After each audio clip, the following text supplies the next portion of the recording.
Yo, as always, like, share, subscribe.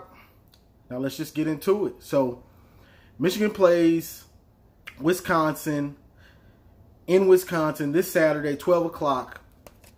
Now I'm just going to run over some stats, and then I'm just going to get into what I want to talk about for what to expect from the game and what we need to do to win and what they're going to try to do to win. So, Wisconsin is 2-0. They beat UCF and Central Michigan by neither of the teams scored. On the season, Wisconsin is 110 points to nothing.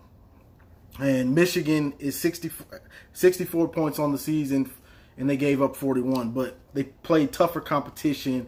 You could say it is or it is, but we'll see. Now, Jonathan Taylor, we all know who that is. If you don't know who that is, he may be the best running back in the nation. Probably is behind probably the best offensive line, or one of the best. So he's got 237 yards on the season, 5 TDs. He's got 5 catches for 65 yards and 3 TDs. So he's got 8 touchdowns. He will probably be in the Heisman race.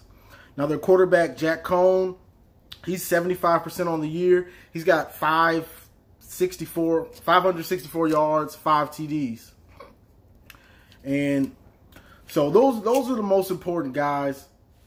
For Michigan, we know who the important guys are. If you don't, Shea Patterson, he's probably going to start at quarterback. I'm not sure if Donovan Peoples-Jones will play, but let's say Tariq Black, Nico Collins, and Zach Charbonnet. So this game, people talk about Wisconsin and stuff like, oh, they can't this and that.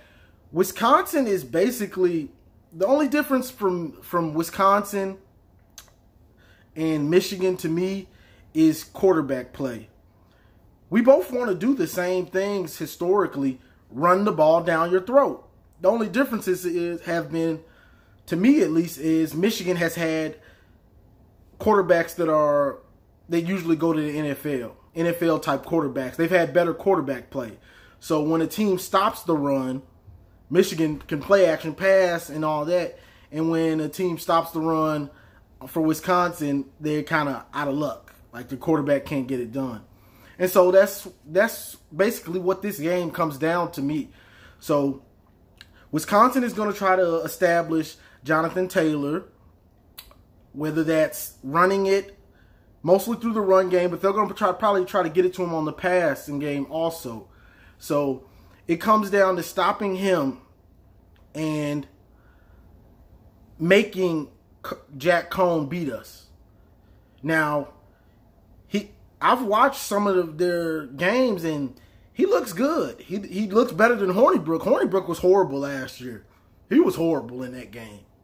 And that's why he's gone, because he regressed. For a player that had started for so many games, he regressed.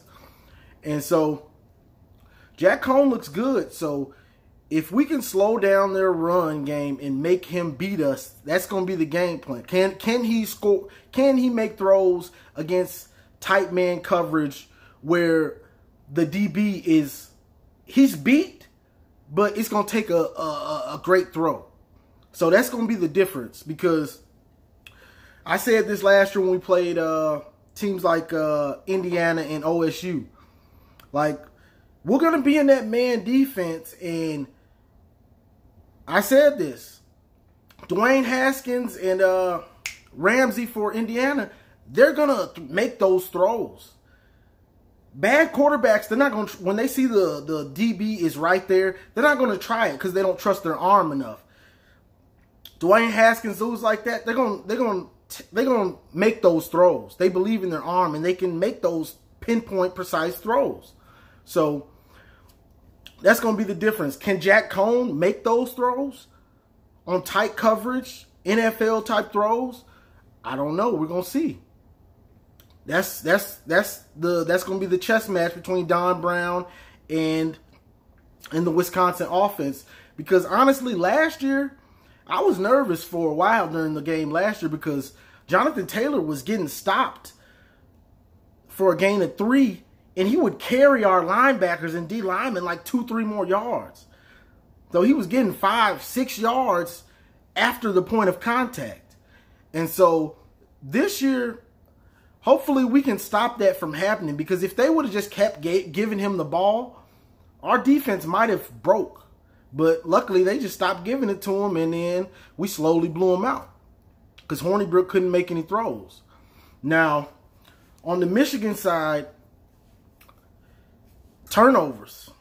I mean, nothing else is to talk about first. We have to stop the turnovers. That's Shea Patterson, number one. Your quarterback touches the ball on every play, unless you're running a Wildcat or something. He's going to touch it. He has to hold on to the ball. I don't care if it's sacked, he's trying to scramble, hold on to the ball. No fumbles. No picks. Because he might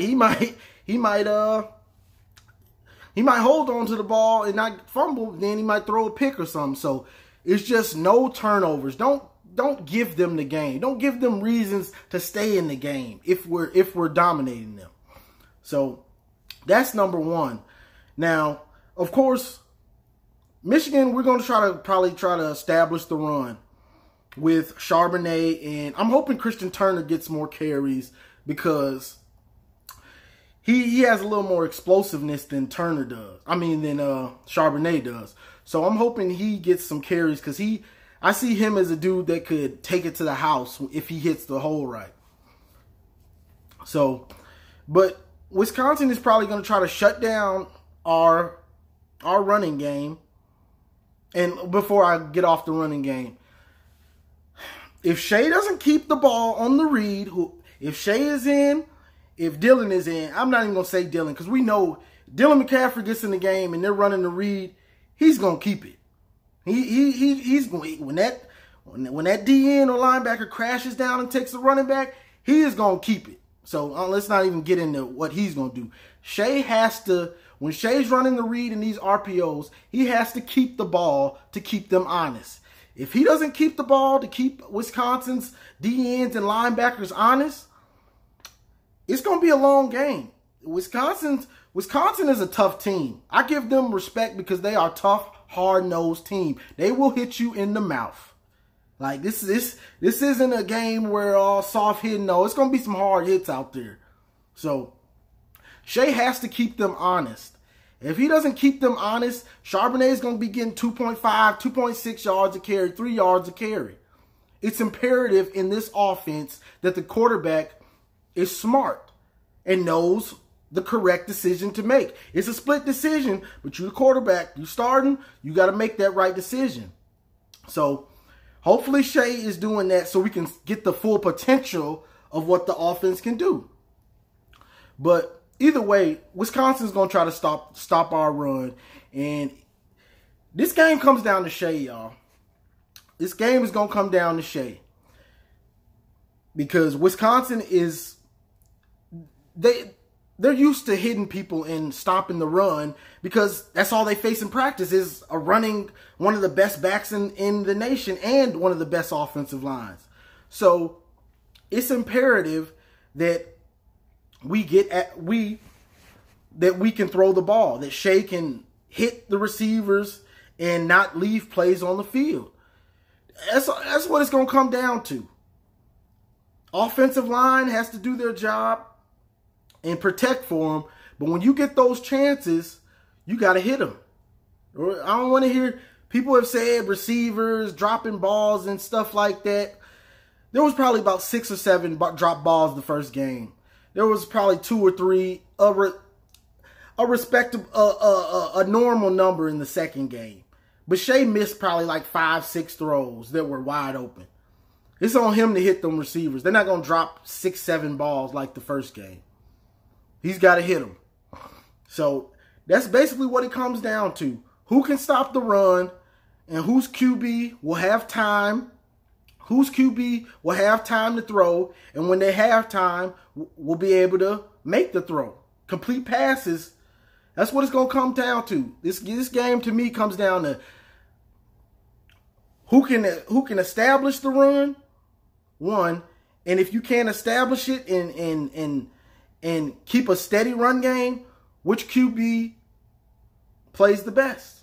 Is it going to be Shea or is it going to be Jack Cohn? We'll find out. We're going to find out because Wisconsin fans are feeling good because they've came out the gate blowing people out, and it ain't gonna be a cakewalk. I know people gonna say, "What's my prediction?" I'm predicting Michigan to win, hopefully, but I don't like to give game scores and stuff like that. It's so up in the air.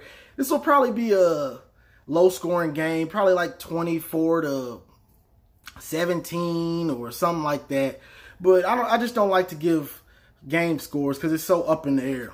But this is going to be a game to see what this offense can do. What can the offense do? Can Shea get it together? If he doesn't, will Dylan come in? It's just question marks, y'all, because nothing we've done is set in stone like, oh, you can expect to see 100 yards from Charbonnet. You can expect Shea to throw for 3 touchdowns. You don't know what to expect. So all I can tell you is what traditionally happens.